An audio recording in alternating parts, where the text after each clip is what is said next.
Nah, dengan 3 langkah dasar ini, lu akan menciptakan sebuah karakter dan pribadi yang mampu menarik orang banyak. Dan yang tertarik sama lu adalah orang-orang yang berkualitas juga. Hai, Assalamualaikum warahmatullahi wabarakatuh buat kalian para pejuang cinta yang mendengarkan podcast ini. Semoga selalu diberikan perlindungan dan rahmat oleh Tuhan Yang Maha Esa. Pembahasan mengenai hal yang membuat diri kita menarik itu nggak ada habisnya. Mulai dari penampilan, cara berpakaian, kepribadian, serta karakter, semuanya dikupas untuk bagaimana cara membuat diri kita menarik di hadapan orang lain. Rumusnya kan sebenarnya sederhana ya. Membuat orang lain tertarik dengan kita adalah bagaimana cara membuat diri kita sendiri menarik kan gitu.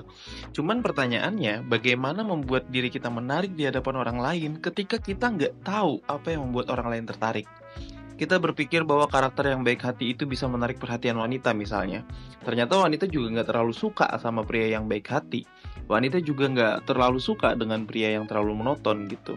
Nah, daripada nih terlalu mikirin hal kayak gitu, gue punya sedikit advice yang lebih menguntungkan untuk kalian ketahui tentang bagaimana cara membuat diri kita menarik dan disenangi oleh orang lain. Bukan hanya oleh wanita ya, tapi juga oleh teman, keluarga kita, dan rekan bisnis kita.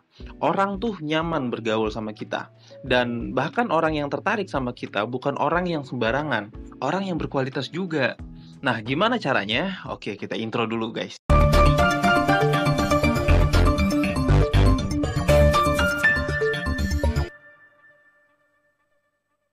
Advice yang bakal gue bagikan ke kalian adalah hal-hal yang bisa kalian lakukan setiap hari tanpa biaya dan tanpa effort yang berlebih ya. Energi yang lebih banyak kalian keluarkan adalah energi kebatinan. Tenang aja, ini bukan ilmu pelet atau hal-hal gaib lainnya. Seperti judul yang ada di thumbnail ya. Caranya adalah dengan menaikkan vibrasi spiritual atau getaran energi yang membuat orang lain tertarik dengan pribadi yang sesuai dengan kita. Pikiran, emosi, dan sikap tuh punya getarannya masing-masing, bro. Itulah yang pada akhirnya akan mempengaruhi jalan hidup kita. Kalau kita membangkitkan pikiran dan emosi positif, itu artinya kita sedang menciptakan getaran positif yang menarik hal-hal baik ke dalam hidup kita. Nah, itu adalah hukum tarik-menarik yang serupa, yang juga menarik yang serupa. Itu simpelnya tentang vibrasi spiritual ya. Gak perlu kali ya gue jelasin fisika kuantum yang membenarkan bahwa 99% atom terdiri dari energi gitu ya, nanti kepanjangan. Kalau misalkan kalian pengen tahu lebih detailnya, kalian bisa googling sendiri. Gue kasih penjelasan yang simpelnya aja. Yang perlu kalian garis bawahi adalah ketika kita menciptakan getaran positif, maka itu akan menarik hal-hal baik ke dalam hidup kita. Nah, gimana caranya? Langkah pertama adalah menggetarkan frekuensi syukur. Kalau kita fokus terhadap sesuatu, kesitulah energi kita akan mengalir. Karena yang namanya fokus kan, kita akan memperhatikan segala macam detail bentuk apa yang kita fokuskan. Maka semua indikator perangkat dalam berpikir akan terfokus ke situ. Yaitu adalah pikiran dan hati kita. Nah, bersyukur juga mampu meningkatkan fokus. Kadang orang beranggapan kalau bersyukur itu berarti nggak ambisius gitu ya.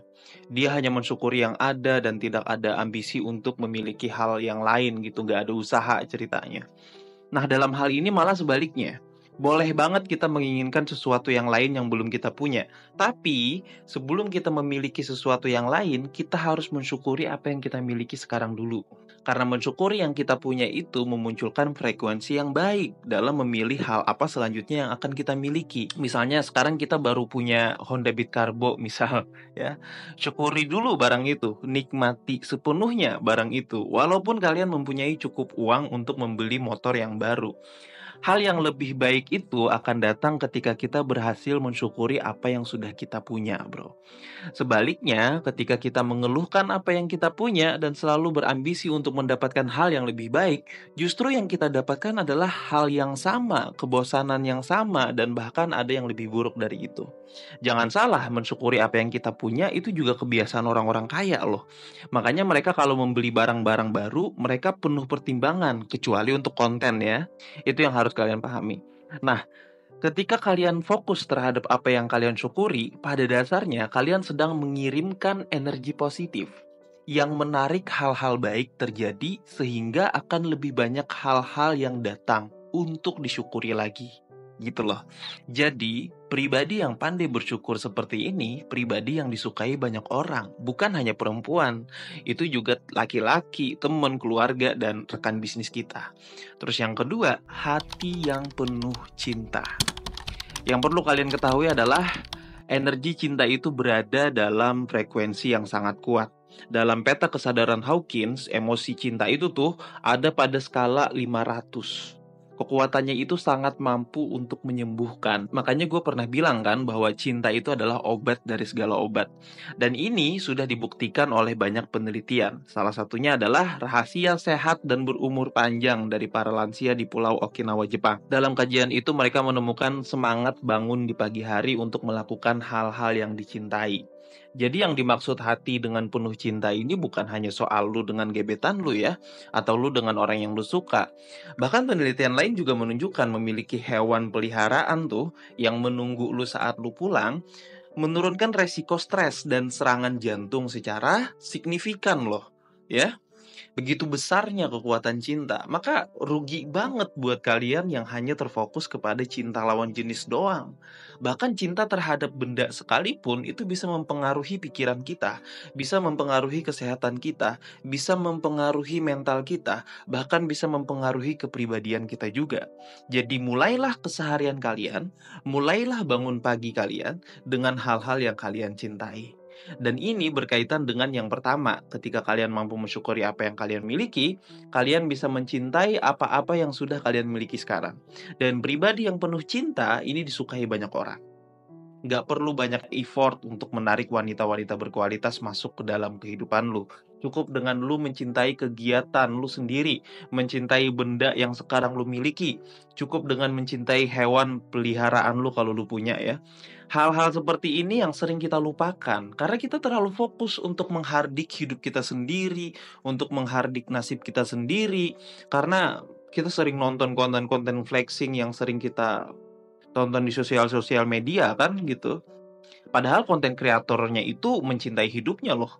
Nah, kita yang nonton konten dia malah membenci hidup kita. Kan itu ironis banget kan ya?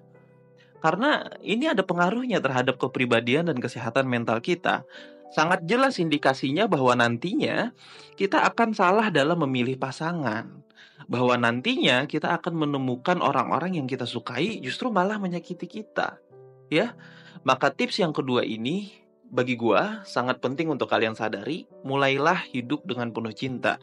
Mungkin terdengar klise dan melankolis, tapi lu wajib coba. Yang ketiga, murah hati. Murah hati adalah kunci bahagia, sekaligus kunci sukses. Ketika kalian hidup dalam kesulitan, cobalah untuk menyemangati orang lain. Ketika kalian punya segudang masalah, cobalah untuk memberikan solusi kepada orang lain.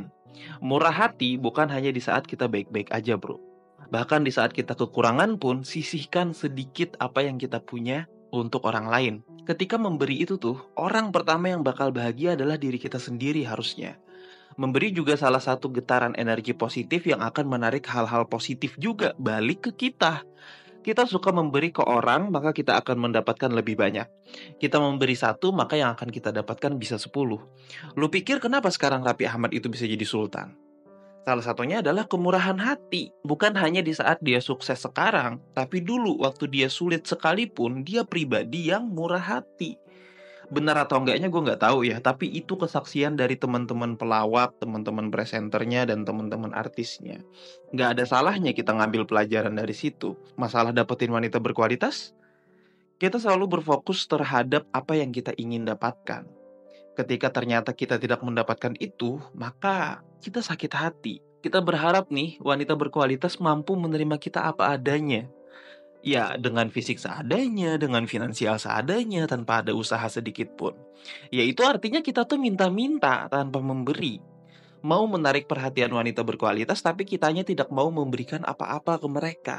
Apa yang bisa wanita berkualitas itu dapatkan ketika kita sudah mengucapkan kalimat bahwa dia harus menerima kita apa adanya? Hah? Dan bagi kalian yang pengen curhat sama gua, pengen ngobrol langsung sama gua kasih nomor tuh di deskripsi video. Syaratnya cuma satu sebelum nelpon ya. Perkenalkan diri dan kasih bukti screenshotan kalau lu adalah seorang pejuang cinta. Jadi biar gue tahu gitu siapa yang nelpon gue, dan gue nggak asal ngangkat telepon orang. Gue bakal kasih jadwal kapan gue kosong, dan setelah itu lu bisa curhat sepuasnya ke gue tentang masalah apapun, gratis ya. Gue pastiin gratis. Gak harus masalah cewek, relationship dan lain sebagainya. Permasalahan hidup boleh, asalkan jangan ngutang, karena gue juga gak punya.